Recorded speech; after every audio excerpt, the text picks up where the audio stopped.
Nagpapalipad ng mga... Hey!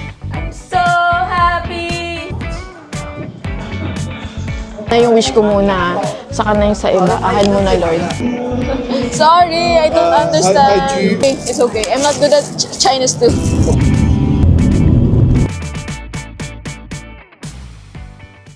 So, nakapagbayad na ako ng travel tax, guys. Talagang nanood pa talaga ako ng mga gagawin. Kasi nakalimutan ka na. Pero pupunta muna ako sa check-in. Kung ayoko mag-self-check-in, gusto ko yung may mag-aasikay sa akin. Konti lang tao. Dito ko na kaya matatagpuan ang AFAM ko. AFAM. Really. So, tapos na ako sa immigration, sa security check, and nag-aantay na lang ako nung mag-boarding. Pero sobrang aga pa. Kasi right now, it's 7:42 and yung flight ko mamaya pa talaga. So, feeling ko, I have time to eat pa. Actually, hindi rin naman ako masyadong nag-practice ng mga immigration questions kasi confident naman ako sa sarili ko na magta-travel lang din naman ako talaga. Wala naman akong ibang pupuntahan doon at magsa-celebrate lang naman ako ng birthday ko. So, hindi naman ako masyadong kinabahan. Sila ang kabahan sa akin. This is what I got from Seattle's Best. Tapos ito, chicken and pesto. Na napakamahal.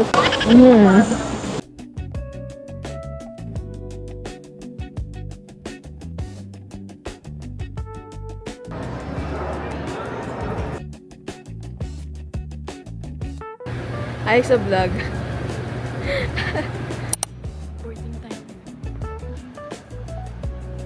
C2128, Oxford, I para sa inyong interview sa Pilipinas.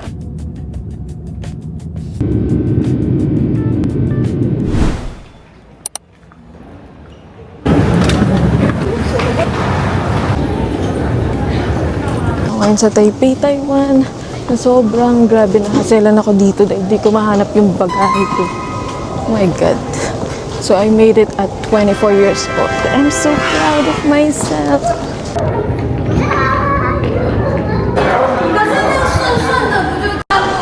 Ako nang pila sa may ATM, gutom na ako. At 3:40 AM na ate, kala ko 2 AM makakabiyahe na ako. Gutom na ako.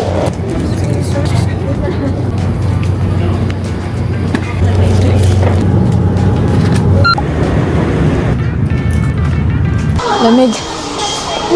Ulan, guys. Wala akong payong at napakalamig ate. Buti na lang yung mga dala ko is mga pang winter kineme. Ate, ayan. Salmon kinemper. Okay lang. Okay na.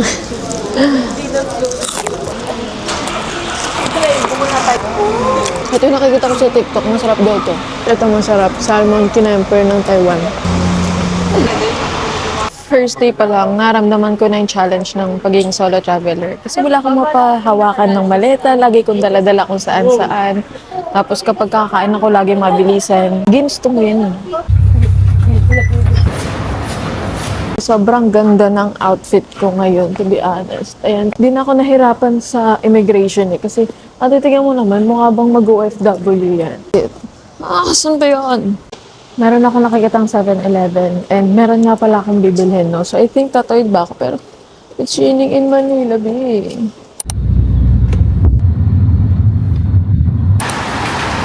Dito na ako sa labas ng hotel na i-stayan ko and magsa-self-check-in lang ako dito. Kwento ko na sa vlog ko sa TikTok ate, di ba nga nag-grab na ako? I mean Uber, pasensya na, nasasanay talaga sa bansang Pilipinas. Tapos ate, nagulat ako na ang pogi nung Uber driver. Bakit hindi ganun yung mga driver sa Pinas? Ina-expect na i-help niya ako ulit, tapos hinihintay ko nga yung luggage ko. Umuulan dito. And as you can see, umuulan. Tapos inaantay ko yung luggage ko na mababa niya. Tapos sabi na sa akin, kumbaga sa Tagalog na lang na mag-antay daw ako dun sa may silong kasi umuulan. Tapos as in, pati yung itong handle na to, tinaas pa niya para sa akin. At lang, natutuwa lang ako. Actually, kanina pa. Mabait sila. So mag-check-in ako ha, ang dami daldalin.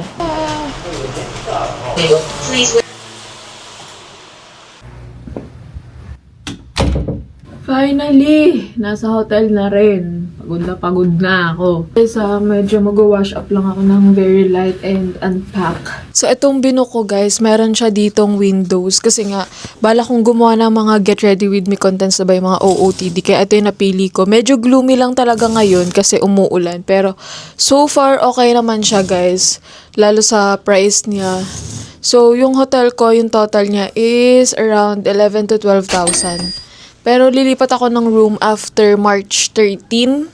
Sa kabila, wala naman siyang windows. Kasi nga, nag-rebook lang ako, kasi nga, mag-e-extend ako. But guys, so far, okay siya para sa mga solo travelers like me. So, ayoko kasing mag-capsule. Ayoko yung mga higaan lang. Basta yung mga capsule, if familiar kayo dun. So, since solo traveler ako and ang dami kong dalang gamit, hindi ako kampante dun. And syempre, ayoko naman matulog ate na may kasama na iba. So, I think okay na to.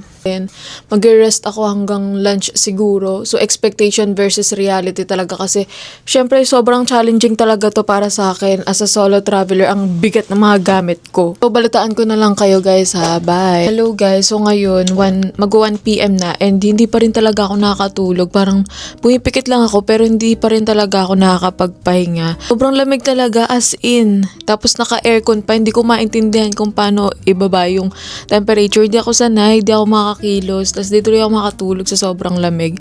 Hindi ko alam. Akala ko milk tea to. Kape yata to eh. Tanga-tanga. Hindi ko pa naman siya naubos pero hindi pa rin talaga ako makatulog. Tinatamad niya ako ngayon kumilos. Parang gusto ko lang mag-staycation today as in like matulog lang dito whole day. Pero para ka naman tangat eh. Sana natulog ka na lang sa Pilipinas. Sayang ka lang ng pera. Kilos na bakla. Ate, ngayon ko naman nararamdaman yung sipa ng antok kung kailan naman nasa kalagitnaan na ako ng pagme-makeup. So, pinag-iisipan ko kung iidlap ba ako ng like kahit isang oras para ma-marinate din yung makeup ko.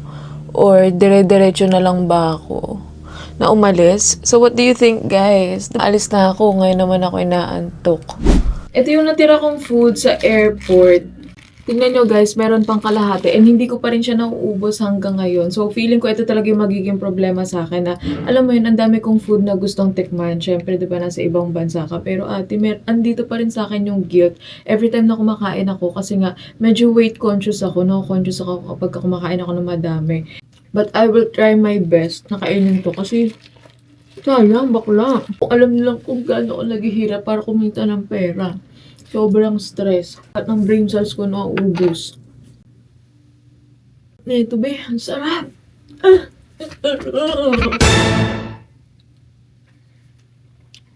Lukot yung isang OOTD ni Dako. Hindi ko alam kung meron silang plancha dito.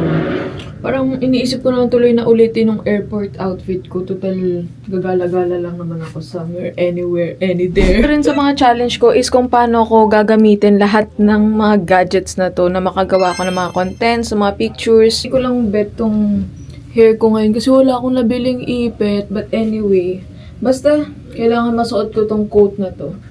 Lilinis muna ako ng kwarto dahil napakakalat para pagka-uwi ko hindi masyado nakakairita.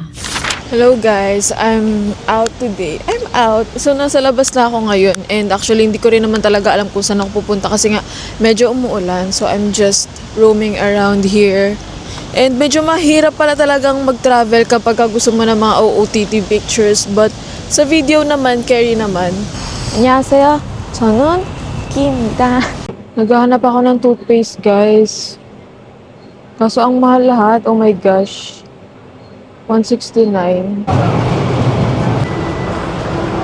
Tapos patuloy ako ng 88 Taiwanese dollars. Tanga-tanga kasi, 9 pesos lang eh. All day lang to. Kasi anong oras na rin ako nakapunta ng hotel. And actually, hindi pa ako nakakatulog simula kahapon. So siguro, magdi-dinner lang ako and then matutulog na ako para bukas marami akong energy since tomorrow is my birthday. In fairness naman sa mga tao dito ha. Yung mga nakakasalamuha ko ngayon is so nice. Mabait naman sila. So dito, mas maraming mga keychain and ref magnet, guys. Pinag-iisipan ko talaga kung meron akong pagbibigyan ng ref magnet. Aside from myself, syempre magiging souvenir ko yun. Ito for me. Ang ganda na ito. Masyadong pala try ng mga kung ano-ano dito. Siguro sa may Geofin na lang ako bibili ng mga food. But the rest, ayan. At least nakakuha na rin ako ng pasalubong sa mga... Gusto ko lang pasalubungan.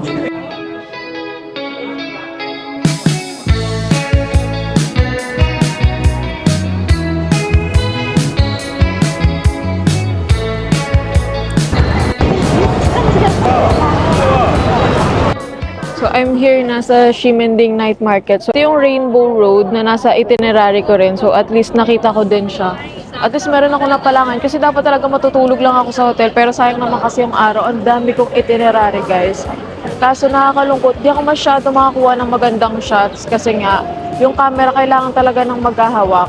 So, yun lang yung medyo downside ng solo travel. No one can stop me, bro.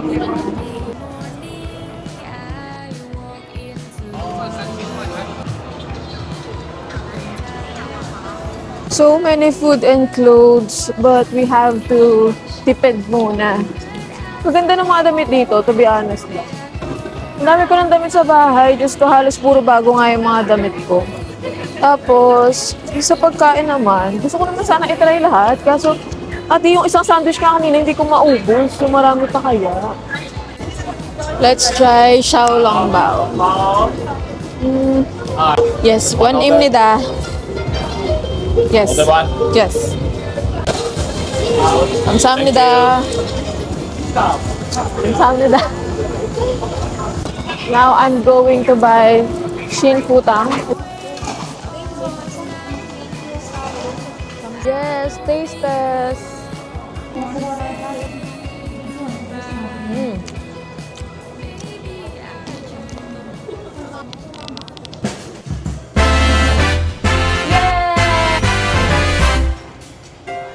Yeah. Okay.